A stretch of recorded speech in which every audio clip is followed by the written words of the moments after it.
मरियम तू करुणा की देवी, तेरे आगे शीश झुकाते हम। माता मरियम, माता मरियम तू करुणा की देवी। संत लूकास के अनुसार पवित्र सुसमाचार। संत लूकास अध्याय 2 वचन 16 से 21 तक। Gospel of Saint Luke, Page number 91. chapter 2, verses 16 to 21.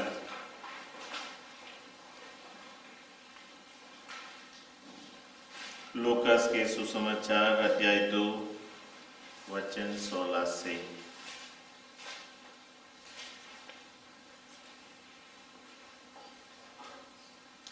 चरवाहे शीघ्र ही चल पड़े और उन्होंने मरियम, यूसुफ तथा चरनी में लेटे हुए बालक को पाया। उसे देखने के बाद उन्होंने बताया कि इस बालक के विषय में उनसे क्या क्या कहा गया है। सभी सुनने वाले चरवाहों की बातों पर चकित हो जाते थे। मरियम उन सभी बातों को अपने हृदय में रखकर उन पर विचार किया करती थी। जैसा चरवाहों से कहा गया था वैसा ही उन्होंने सब कुछ देखा और सुना। इसलिए वे ईश्वर का गुणगान और स्तुति करते हुए लौट गए। अब 8वें दिन बालक के खतने के समय आया तो उसका नाम यीशु रखा गया। स्वर्गदूत ने गर्भधान के पहले ही उसे वही नाम दिया था। यह प्रभु का पवित्र सुसमाचार है।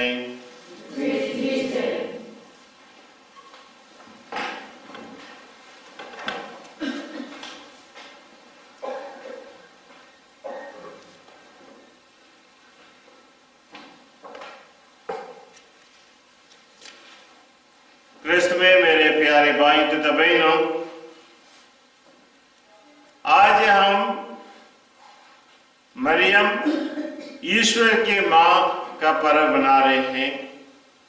नए साल का शुरुआत है और आज के दिन को सारे विश्व में शांति का दिवस के रूप में मनाया जाता है। और आप देखते हैं मरियम जब ईश्वर की मां बनती है, इससे बढ़कर मां के लिए कोई महिमा का या गौरव का बात इससे बड़ा कोई नहीं हो सकता है।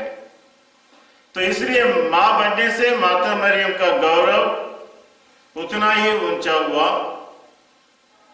और हम सबों के लिए उन्होंने मुक्तिदाता प्रभु यीशु को जन्म दिया है।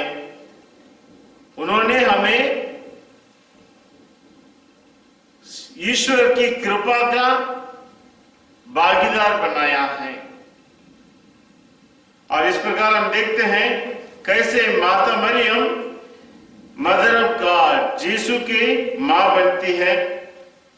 यदि माता मरियम यीशु की मां बनती है, साइमन हु इज ओल्डर, मां बड़ा बुजुर्ग है क्या बालक बुजुर्ग? मां यीशु से बड़ी है कि नहीं? क्योंकि आदि में शब्द था, आदिकाल से ईश्वर है।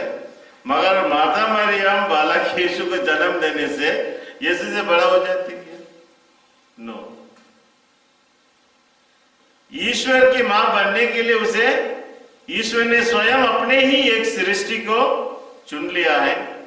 जन्म देने से यीशु से बड़ी नहीं होती है, क्योंकि यीशु आदिकाल से अनादिकाल से forever and ever is eternal. और इसलिए हम देखते हैं ईश्वर की, यीशु की जो डिविनिटी, ईश्वरीयता थी, वह ना उसकी मां से मिलती है ना उम्र। ये दोनों ईश्वर के साथ अनादिकाल से था। मगर मरियम को ईश्वर ने सारी सृष्टि से महान सृष्टि बनाकर उसे अपने माँ के बेटे के लिए माँ के रूप में चुन लेता है और इसलिए माँ प्रभु यीशु को गर्भ में धारण करती है और बालक को जन्म देती है। क्या यह संभव है साइमन बिना गर्भ धारण किए मां बनने के लिए?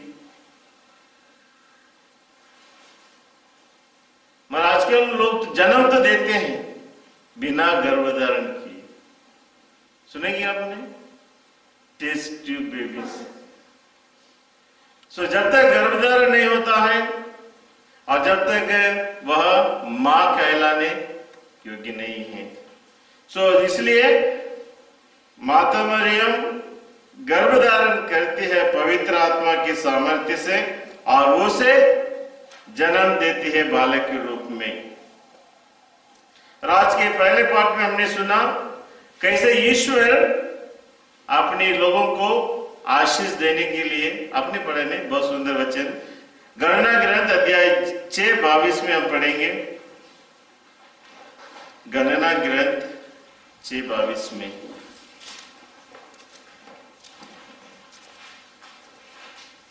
प्रभु ने मूसा से कहा, आप थोड़ा पेज नंबर नहीं बताएंगे? प्रभु ने मूसा से कहा, हारून और उसके पुत्रों से कहो, तुम इस्राएलियों को आशीर्वाद देते समय यह कहोगे। मुझे नहीं मिला। ओके 6:22 प्रभु ने मूसा से कहा, बोलिए, आरोन और उसके पुत्रों से कहो, तुम इस्राएलियों को आशीर्वाद देते समय यह कहोगे, प्रभु तुम लोगों को आशीर्वाद प्रदान करे और सुरक्षित रखे, प्रभु तुम लोगों पर प्रसन्न हो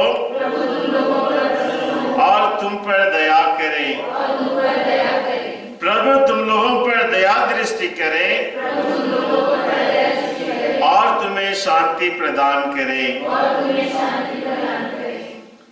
कितनी सुंदर आशीष की बातें हैं। इस नया साल के शुरुआत में माता कलीसिया हम सबों के ऊपर इन वचनों को दोहराती है जो स्वयं ईश्वर ने कहा था और मूसा से, जब तुम लोगों को आशीर्वाद दोगे इन शब्दों से।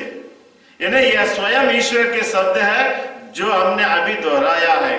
उन शब्दों को दोहराने से ईश्वर की आशीष, ईश्वर की सुरक्षा और ईश्वर की कृपा हम पर इस नए साल की शुरुआत में हम सबों के जीवन में आती है। एक बार ऐसा हुआ साइमन, एक टीचर, कौन आज आप टीचर के समान दिख रही है तो एक टीचर, अच्छा एक मेहमान टीचर भी आई है नागपुर से, फादर के मित्र एक परिवार आया, उनमें से एक टीचर, दो टीचर है, एक कंप्यूटर टीचर है, दूसरा टीचर ट्रेनिंग में है। तो एक टीचर बच्चों को पढ़ाती है साइंस पार्ट, उसमें मैग्नेट के बारे में पढ़ाई। किसके बारे में? मैग्नेट। मैग्नेट जानते हो स्वीटी? मैग्नेट क्या करता है? चिपकता है, ना कि वो चिपकता है, जो कि वो चीजें उसे पाती वो सब क्या करती है? आकर्षण कर लेती है। तो मैग्नेट का शिक्षा पाठ पढ़ाने के बाद जब परीक्षा का समय आया तो टीचर ने कहा, तो एक क्वेश्चन ऐसा डाला बच्चों के लिए, देखो बच्चों लोग, आप लोगों ने मेहनत के बारे में पढ़ा, अभी आप लोग इस प्रश्न के लिए जवाब देना। उसने लिखा, my name starts with M, I have 6 letters and I pick up things. Who am I? बच्चों लोग, Alvin, my name starts with M. I have 6 letters and I pick up things. Who am I? मैं कौन हूँ?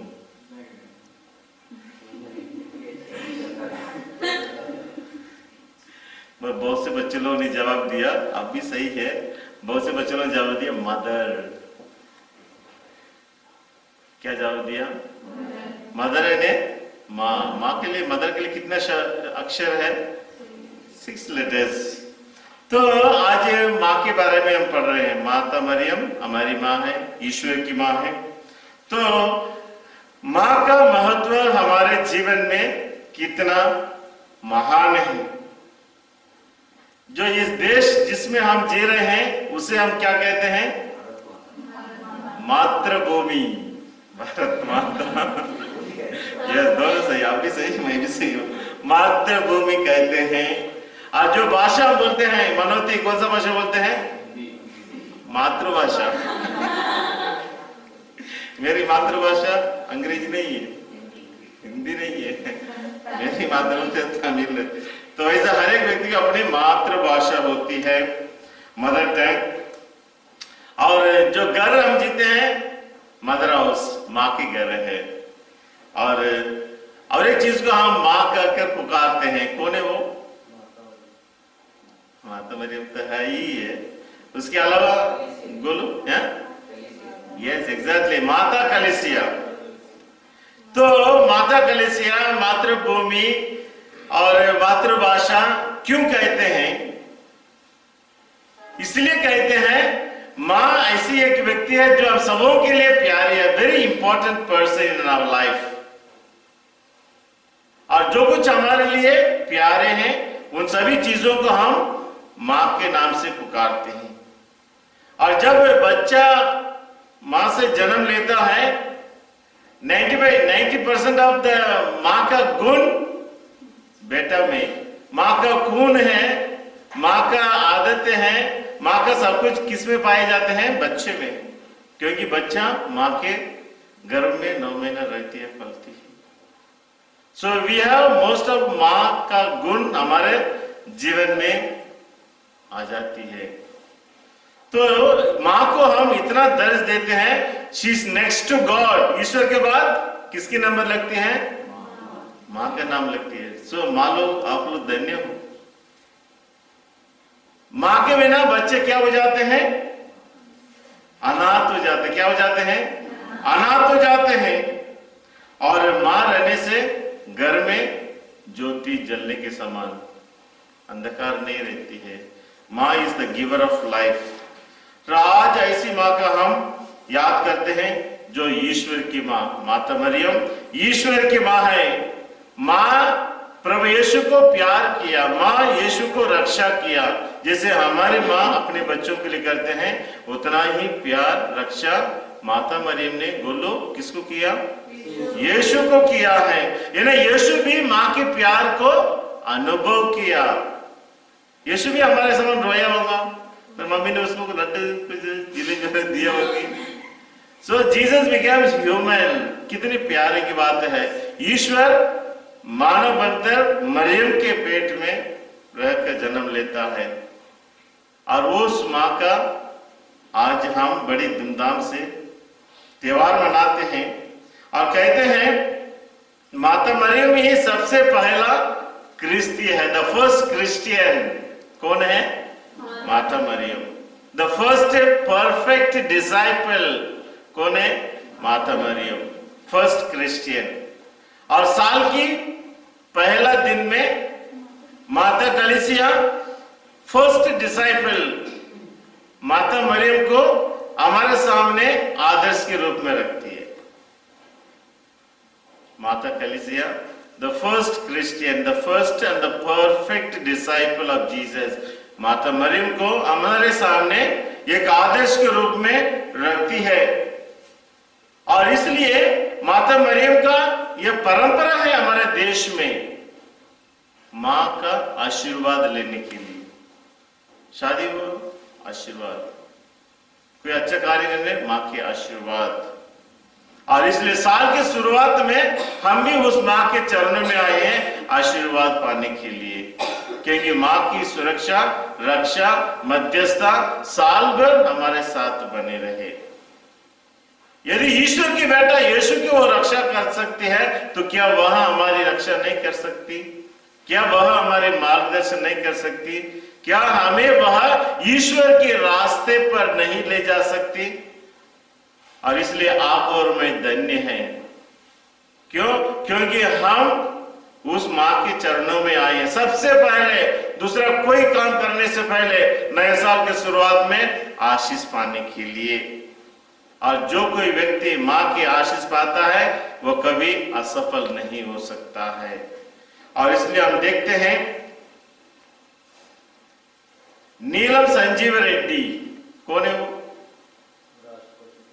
राष्ट्रपति था। सन 1977 में भारत का क्या था? राष्ट्रपति। जब वह राष्ट्रपति के रूप में चुना गया, वो सबसे पहले आंध्रा जाता है।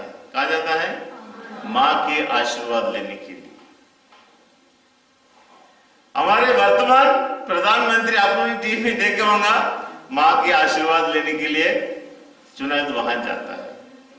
और वैसा आप और मैं इस नए साल की शुरुआत में मां के चरणों में आए। तो मां हम सबों को क्या दे? आशीष दे, जिससे हमारा यह पूरा साल उनकी सुरक्षा में, उनके मार्गदर्शन में और उनकी सही रास्ते पर हम सभी जन जा सके। आप लोग सुने होंगे फ्रांस लूर्द नगर, जहां माता मरियम ने दर्शन दिया, वहां रोज शाम को यूकरिस्त आराधना होती है। यूकरिस्त को लेकर लोग, फादर लोग, बिशप जो भी ऐसे जाते हैं, लोग लाइन में खड़े रहते हैं। कौन लोग? बीमार लोग। और जो कोई लोग विश्वास के साथ वहां खड़े होते हैं, माता मरियम की मध्यस्थता से सभी लोगों को चंगाई मिलती है। तो वैसा एक बार बोलो, यूकरिस्ट को लेकर जुलूस में जाते समय एक पैरालाइज लड़का, पैरालाइज है लकवा मारा हुआ लड़का, जोर से यीशु से बोलता है, यीशु यदि आप मुझे चंगा नहीं करेंगे तो मैं आपकी मां को बताऊंगा। बोले वेरी सिंपल लड़का, उसके विश्वास देखिए, यदि आप मुझे चंगा नहीं करेंगे तो मैं किसको बताऊंगा? आपकी मां को बताऊंगा। So that is a faith. तो इस प्रकार जो विश्वास रखते हैं और मां की मध्यस्थता, आशीष हमेशा मिलती रहती है।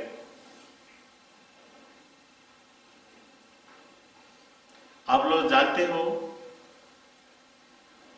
माता मरियम ही ऐसे एक व्यक्ति है जो कह सकती है, जो हर मिस्सा बलिदान के बीच में हम बोलते हैं, फादर हर मिस्सा बलिदान के बीच में क्या होता है? The centre of the mass. अल्विन सबसे नजदीक रहता है। क्या होता है the centre of the mass? Convert मत करो बोल रहा है। पवित्रीकरण, कॉन्सेक्रेशन बोलते हैं। रोटी लेकर फादर क्या बोलता है? फिलोमिना, यह मेरा शरीर है। वो सबसे पहले यह मेरा शरीर कौन बोल सकता है? मेरी, जिसके पेट में, गर्भ में यीशु था, वो बोल सकती है वह यह मेरा शरीर, यीशु को देखकर। दूसरा बोल सकता है कौन? जीसस हिमसेल्फ बोल सकता है, अपने आप बोल, यह मेरा शरीर है। और तीसरा व्यक्ति बोल सकता है यह मेरा शरीर कौन है? फादर। सिर्फ ये तीन व्यक्ति बोल सकते दुनिया में यह मेरा शरीर है। मतलब जब हम मिस्सा बलिदान करते हैं, हम बहुत कनिष्ठ रूप में माता मरियम के साथ क्या है? जुड़े रहते हैं। The centre of the mass, the words are uttered, यह मेरा शरीर है। माता मरियम कह सकती है, दूसरा पुरोहित कर सकता है, और तीसरा स्वयं पुरोहित। और इसलिए हम मिस्सा बलिदान के पहले माता मरियम को अलग नहीं कर सकते। She has nothing to do, ऐसे नहीं बोल सकते हैं। She is in the centre of the mass. और इसलिए हम अपने आप को तैयारी करते हैं रोजरी माला के द्वारा इस मिस्सा बलिदान में अच्छी तरह से योग्य रीति से भाग लेने के लिए।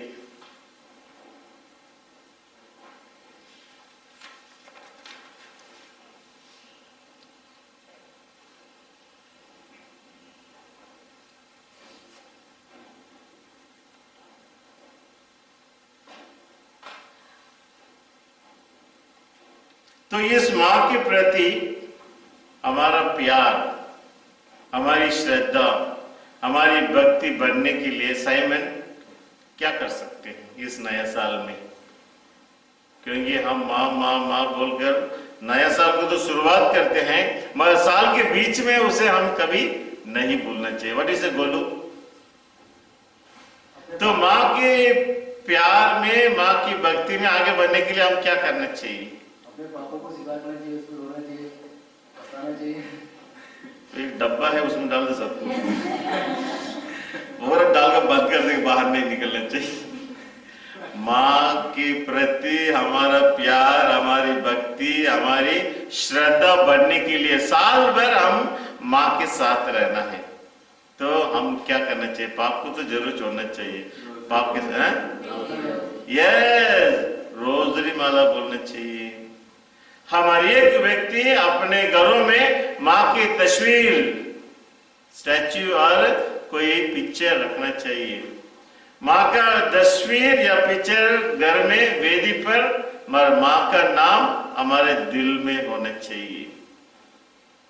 और हर रोज हर दिन हम माँ के वेदी के पास जाना है, उनकी आदर भक्ति में एक मोमबत्ती या एक अगरबत्ती जलाकर उनका नाम लेना है। परिवार के रूप से रोजरी माला बोलना है। और जब इस प्रकार हम माता मरियम की भक्ति बनाए रखते हैं तो माँ की मध्यस्थता, माँ की प्यार, माँ की प्रोटेक्शन, सुरक्षा हमारे जीवन में निरंतर मिलते रह सकता है। तो आइए आज हम सब भाग्यवान हैं, हम माँ की आशीष लेने के लिए इस नए साल के शुरुआत में उनके चरणों में आए हैं। और हमारे पूरे पक्के विश्वास है वो माँ जिसके पास हम आए हैं वह कभी हमें निराश नहीं करेगी, हमें अकेला नहीं छोड़ेगी। जैसे उन्होंने यीशु को मार्गदर्शन किया, जैसे उन्होंने प्रभु यीशु को पिता के रास्ते पर ले चला, वैसा हम सबों को भी ले जाएगी। हम प्रार्थना करें। ये सर्वशक्तिमान दया सागर पिता, इस नए साल की शुरुआत में हम आपको धन्यवाद देते हैं, तेरी स्तुति करते हैं। प्रभु यीशु की माँ हम सबों की माँ है। ये माता मरियम जैसे तूने बालक यीशु को रक्षा किया, मार्गदर्शन किया, वैसे हमारी एक व्यक्तियों को, हमारे कलीसिया को मार्गदर्शन कीजिए। निरंतर हमें पिता के रास्ते पर ले चलिए, जिससे हम यीशु के समान हमारे जीवन में यीशु सत्य विजय पाए, इस कारण तूने धारण गर्भ किया।